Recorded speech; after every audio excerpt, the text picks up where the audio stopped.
20 songs, one official World Cup soundtrack, and somewhere in this track list is the next Waka Waka. Today, I'm ranking every single one of them, starting with the songs that should have stayed in the group stage and climbing all the way up to the anthem that actually deserves to lift the trophy. And to make this a fair and reasonable experience, every song gets 2 tests: professional mixing and mastering headphones, and the car test.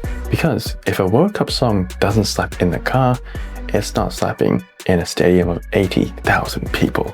These songs are mixed by literally the best engineers on the planet. If I can figure out what separates a forgettable World Cup song from a Waka Waka, what business do I have to try and write one myself? If I get this wrong, you're gonna roast me in the comments. And honestly, halfway through 20 songs back to back, my ears almost gave up.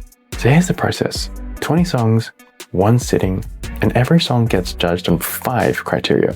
1. Is it hooky? The energy needs to be undeniable.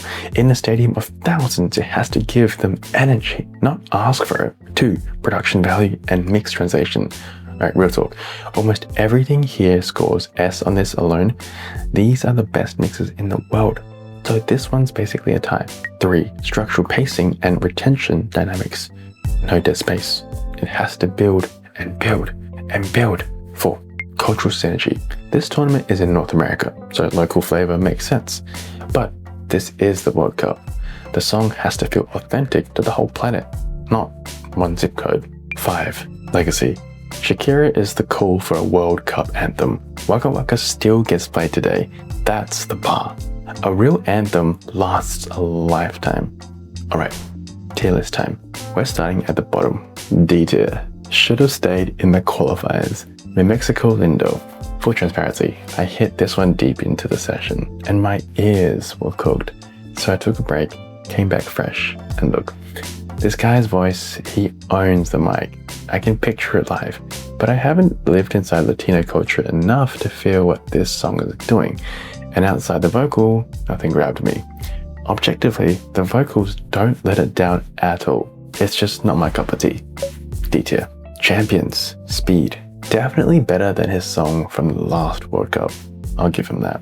The guitar and beat carry this thing, and the ending transition actually goes pretty good. The reverb opens up and it finally feels like an anthem, but the vocals aren't catchy to my ear, and the lyrics, there's no story. It's just, this is the World Cup. That's like a tweet, not an anthem. D tier. Love always wins. Honestly, kind of boring. It's missing that big crowd production, and the energy is very Hakuna Matata. Credit where it's due. The chorus melody shifts 3 different ways, which keeps it dynamic on paper, but the production never got my attention, and neither did the lyrics. Sorry. D tier. C tier. Made the squad, never left the bench. Goals. That beat's good. I'm bopping my head, but it gets repetitive. The percussion sounds really nice, and the beat expands into this bigger, more intense rhythm at the end of Lisa's part, which keeps it dynamic. But Anita's part is so short, I barely registered her. Rima got more time than Anita did. C tier. 3 Nations. I did not expect 21 Savage on this. From the intro, I was bracing for Metro Boomin drums, but props to Circuit for cooking up another trap flavored beat instead. And 21 stayed completely true to his persona, the iconic 21, 21, 21, rapping like in W's and L's like a streamer. Very current. Nathaniel's verse was way too short. French got more room, and then out of nowhere there's some electric guitar in the outro that goes full hard rock, but there's no big hook to make it memorable. C tier. In the stars. Okay, energy's back. This is straight 2010s EDM. I genuinely thought it was Swedish House Mafia for a second, then realized it's a Rolling Stones flip, and it sounds nothing like the original. The reverb and delay settings make it feel like an anthem. Sunshine, drop top, and the whole vibe. Real talk, I got bored, and it's repetitive, and I was ready to move on by the halfway point. C tier. Show me. Soft pads, Afropop. And by the way, have you noticed how Afro-dominant this whole album is? But I don't know how this works as a World Cup song. It's a romantic love song. Lada's verse is quite bone dry. There's no reverb, so it feels super intimate, and a cool production choice. But is she singing about a guy at the World Cup? The lyrics just don't fit the assignment. C tier. Blessings. The intro sounds nice, and the melody is pure pop. But Stormzy's verse melody barely moves. It's repetitive in a way that's catchy at first, then loses you.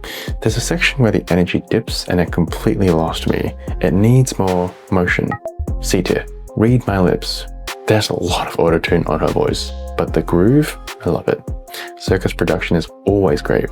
This is a certified head bop. Very after party energy. The letdown is the vocals and melody, and honestly the mixing wasn't as clean as I wanted either. Beat's great though. C tier. Sérieux. The lyrics and rhyme scheme felt strange at first, then the kick drum drops and suddenly it makes sense. Definitely a bop. But the French verse is a little much. The mix feels slightly off my ear, and there are like 4 different drum patterns crammed into one song. It's too much going on. C tier. Lighter. Jelly Roll's vocals are amazing. That thick country-soaked voice. I'm picturing a slow-mo highlight reel. The Spanish and English blend works, and his groove basically carries a whole track.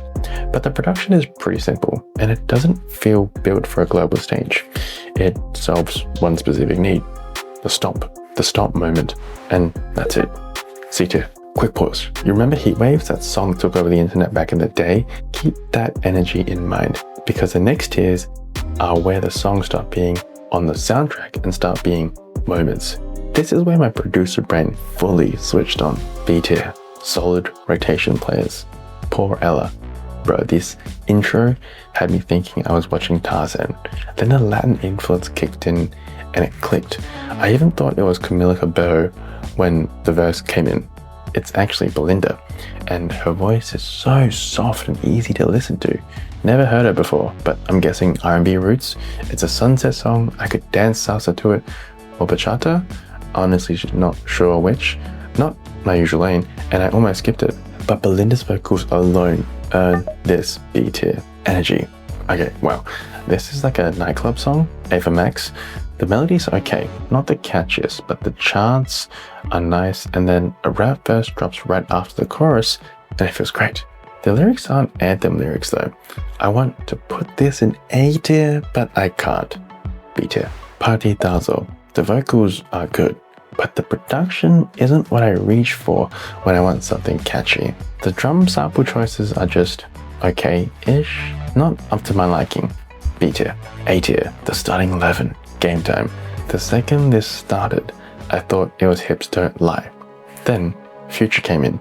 The drums are so clean I assumed Metro Boomin. Looked closer, circuit again. This guy is all over the album. The brass section is great, Tyler sounds incredible, and the background shouts are mixed to reinforce that crowd energy perfectly. I feel like a boss listening to this. Then the bridge sends you to a different universe. The vocal panning creates a tension like you're standing over a penalty in the 19th minute. A tier. No play like home. By this point, I needed something softer. My ears were fatiguing hard, and this arrived like a substitution at the perfect minute.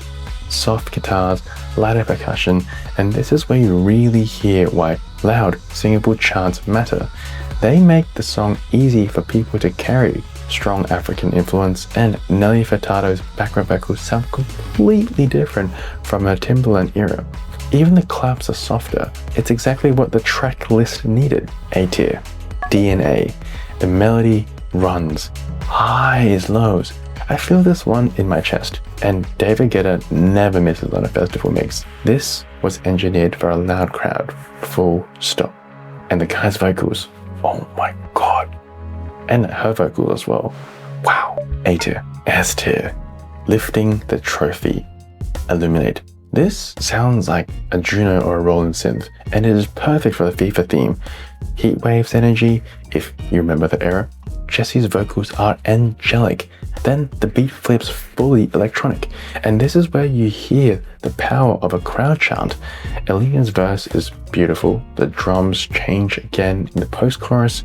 It's basically two genres in one song, like K-pop does. S tier. Echo. Daddy Yankee's reverb sounds huge. I couldn't tell if it was reggaeton at first, then the chorus hits, synth-driven massive claps. His chorus melody is great. Shakira slides in and the energy never stops. It just keeps pushing and pushing. I didn't understand a word. Didn't matter. This is a driving at full volume song. S tier, Die Die, the final song, and it's Shakira. Of course, it is Shakira. You can hear the mixing quality jump. The mic, the vocal color, everything. Burna Boy's melodies didn't hit as hard as hers, but Shakira's melody keeps shifting so you never get bored. And the production is built so that almost anyone, anywhere on earth can chart it. That's Criterion 5. That's legacy. That's why she's the cool S tier. And my song of the tournament. So the anthem crown stays with Shakira. 16 years later after Waka Waka, the queen never lost it. And me, I got my masterclass. Hooks that give energy, chants anyone can sing, melodies that never sit still. That's the blueprint I'm taking back to my own sessions. One last thing though, where were the Asian songs? It's the World Cup. Drop your ranking below and tell me where I got it wrong. And if I ever make it to a World Cup final in person, you'll be the first to know.